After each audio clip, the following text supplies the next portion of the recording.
केंद्र सरकार और हाल ही में राज्य सरकार ने जिला स्तरीय महात्मा गांधी नरेगा योजना, जिसमें देश और गांव की काया पलट दी थी, उस योजना को अब नया नाम बदलकर बीजी राम जी योजना बना दिया।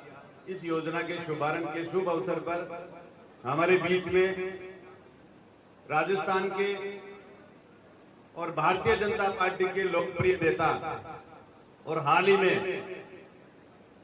इस जनता जनार्दन के आशीर्वाद से जिन्होंने मंदिरों में, धार्मिक स्थलों पे सतीश जी का खूब ज्यादा स्वागत किया और ईश्वर से कामना की कि इनको बहुत आगे बढ़ाया जाए, तो सबकी बात सुनी और आपको राज्यसभा में सांसद बनाकर देश की जो शीर्ष स्थान है वहां पहुंचाने का काम किया।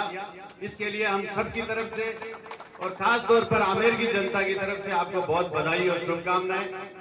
हमारे बीच में हमारी जिला प्रमुख महोदया, सम्मानीय कलेक्टर महोदय, सम्मानीय एसडीएम साहब, हमारे साथी और लोकप्रिय प्रधान हरदेव यादव जी, पंचायत समिति मेंबर, और हमारे यहाँ के ग्राम पंचायत के सरपंच महोदया, सभी सम्मानित जनप्रतिनिधिगण, मेरे सामने बैठे पिता तुल्य बुजुर्गों, नौजवान साथियों, माता और बहनों और सम्मानित अधिकारी कर्मचारीगण, नरेगा योजना का स्मरण करने के लिए इस रीफॉर्मेट में यहाँ शामिल हुए हैं। मैं कुछ दो एक सुझाव सम्मानीय सतीश जी से करना चाहूंगा कि आप लोकसभा में जाएंगे और जहां देश की नीतियां बनती है और गांव और ढाणी की आवाज को आप हम सबकी आवाज बनकर वहां हमारी बात को पहुंचाओगे, ऐसी हम उम्मीद करते हैं। हमने अखबारों में पढ़ा और लिटरेचर्स पे पढ़ा, कार्यक्रम ग्राम पंचायत में, ग्राम सभा में प्रस्ताव लेकर ये तय हो कि अमुक गांव में कौन से काम होंगे। इस योजना को नीचे से शुरू किया जाए। इस योजना में एक बड़ा बदलाव किया है कि इस योजना को ऊपर से शुरू किया है। तो सतीश जी से मुझे पूरा विश्वास है कि आप इसमें कुछ अमूलचूल परिवर्तन करवाएंगे। साथ ही कौन सा बजट सैंक्शन होगा, इसकी नीति निर्धारण ऊपर से होता है, लेकिन बजट कहाँ खर्च होगा ये पंचायती स्तर पर तय होना चाहिए कि ग्राम पंचायत के नरेगा योजना का स्मरण करने के लिए इस रीफॉर्मेट में यहाँ शामिल हुए हैं। मैं कुछ दो एक सुझाव सम्मानीय सतीश जी से करना चाहूंगा कि आप लोकसभा में जाएंगे और जहां देश की नीतियां बनती है और गांव और ढाणी की आवाज को आप हम सबकी आवाज बनकर वहां हमारी बात को पहुंचाओगे, ऐसी हम उम्मीद करते हैं। हमने अखबारों में पढ़ा और लिटरेचर्स पे पढ़ा, अभी ये एक परिवर्तन किया है जो मुझे व्यक्तिगत रूप से ठीक लग रहा है कि 50% कच्चा काम होगा और 50% पक्का काम होगा। जब 50% पक्का काम होगा तो हमारा इंफ्रास्ट्रक्चर मजबूत होगा, लेकिन ये इंफ्रास्ट्रक्चर नीचे से शुरू हो, ये ऊपर से तय नहीं हो। दूसरा, डिजिटलाइज सिस्टम में बायोमेट्रिक अटेंडेंस की गई है। सतीश जी, गांव में गरीबों के, मजदूरों के काम करते करते ये अंगुलियों के निशान गायब हो गए। अगर अंगूठा नहीं लगा तो उसको रोजगार नहीं मिलेगा, उसको मजदूर को काम करने का अवसर नहीं मिलेगा। तो एक दूसरा संशोधन भी इसमें किया जाए, क्योंकि ये हाथों की रेखाएं गांव में खेत पे मजदूरी करते करते ग्रामीणों की घिस गई और अच्छे दिन आने की बात हो रही थी 2014 से, लेकिन अभी तक हमारे अच्छे दिन आए नहीं हैं। तो मेरा आपसे आग्रह है कि साथ में कुछ और ऐसा ऑप्शन भी हो कि मजदूर जब वहां काम करने के लिए जाए तो तुरंत उसको काम मिल जाए। कहीं ऐसा नहीं हो कि डिजिटलाइज के चक्कर में उसकी अटेंडेंस नहीं हो और वो वापस लौट कर आए, मायूस हो जाएगा मजदूर। साथ ही हमें उम्मीद नहीं, पूरा भरोसा है कि आप बहुत अच्छे अच्छे काम करोगे। आपसे यह आग्रह है कि हमारा आमेर बड़ा ज्यादा पिछड़ा हुआ है, आपसे बहुत ज्यादा उम्मीद थी। आमेर के लोगों से जरूर चूक हुई, लेकिन वो अपने आप सुधार में बदल गई। आप हरियाणा के प्रभारी बने, हरियाणा के प्रभारी बनने के बाद में जम्मू कश्मीर तक पहुंच गए और उसके बाद में दिल्ली पहुंच गए। आप दिल्ली के बाद में कुछ बचता नहीं है, अब विदेश दूतावास के अलावा कुछ बचता नहीं है। तो हमें पूरा भरोसा है कि आप इस आमेर का चहुमुखी विकास करोगे, जिसमें खास तौर पर हमारी सेक्टर रोड है और हमारी जो ये रिंग रोड बन रही है, इसमें दोनों तरफ सर्विस रोड बने, एक खेत से दूसरे खेत में जाने का अवसर मिले, साथ ही कम से कम डीएलसी का 4 गुना मुआवजा मिले। अभी हाल ही में मेरे सुनने में आया कि साहब डीएलसी बढ़ा के कुछ कोशिश कर रहे हैं कि मुआवजा मिले, लेकिन मुझे पूरा भरोसा है कि सतीश जी इस बात को समझेंगे।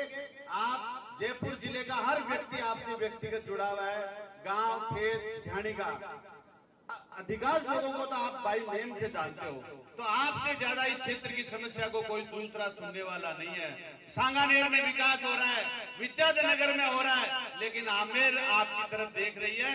इस आमेर का विकास हो, क्योंकि सरकार में आपकी दखल अंदाजी है, हमारी तो देखो कोई ज्यादा सुन नहीं रहा। मैं भी उप जिला प्रमुख हूँ, संघर्ष तो पूरा कर रहा हूँ, लेकिन कागज आगे जाकर रुक जाता है। साथ ही मैं कलेक्टर साहब से भी आग्रह करूंगा, आप बहुत प्रभावशाली अधिकारी हैं, आपने एक चीज बहुत जोरदार जोड़ी है इस कैंपों में खाना पूर्ति नहीं हो, कैंपों में काम हो।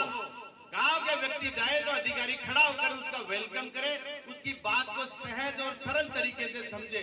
मैं खुद कई कैंपों में जा रहा हूं, अधिकारी नदारत रहते हैं और अधिकारी डर और भय का माहौल भी करते हैं। मेरे सामने कुछ लोगों को धमकाया गया, हालांकि मैं अनुशासित आदमी हूं इसलिए मैं चुप रहा, लेकिन मैं कलेक्टर साहब आप डेली रिव्यू करते हो, आप मालूम कीजिए किस पंचायत में कैंप में कितने लोगों का काम हुआ, कितने लोगों के नामांकन खुले, कितने खेतों का बंटवारा हुआ, तकासमा हुआ, कितने रास्तों में तरमीम हुई।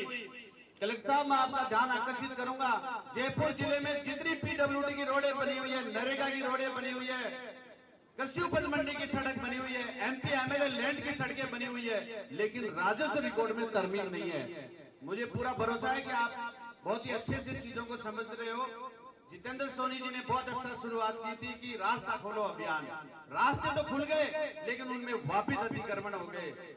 ऐसे बहुत सारे रास्ते खुले, लेकिन जनप्रतिनिधियों की अधिकारियों की जागरूकता की वजह से, जागरूकता कम होने की वजह से वो वापिस रास्तों में इंक्लोजमेंट हो गया।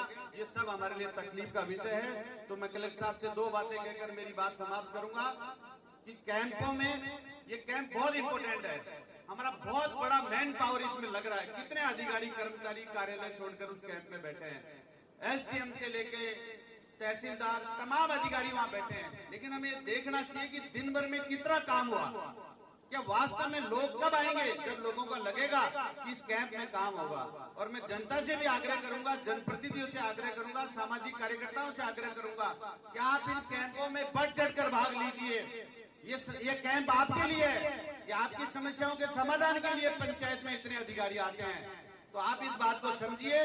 हम सबका कहीं न कहीं उद्देश्य एक ही है कि गांव का विकास हो, पंचायत का विकास हो, अंतिम पंक्ति के व्यक्ति की बात सुनी जाए और उन सबको ऐसा महसूस हो कि हम सबका भारत है, ये हमारा गांव है, हमारी बात सुनी जाती है और हम जो काम बोलते हैं वो काम होता है। लंबी बात नहीं करते, मैं सभी का स्वागत पुनः करता हूं, अधिकारियों को धन्यवाद देता हूं। हमारे ब्लॉक के सारे अधिकारी बहुत अच्छे हैं, कलेक्टर साहब बहुत अच्छे हैं। इन्होंने घुमंतु जिनकी कोई बात सुनता नहीं था, पहली बार कल मैंने नांगल सिरिस कैंप में देखा कि घुमंती जाति के 5 परिवारों को वहां पहचान पत्र वहां प्रदान किया गया। ये बहुत अच्छी बात है। मैं सब जनप्रतिनिधियों की तरफ से कलेक्टर साहब आपको धन्यवाद देता हूं। पुनः मैं सतीश जी को मेरी तरफ से, आप सबकी तरफ से बहुत बधाई देता हूं, शुभकामनाएं देता हूं।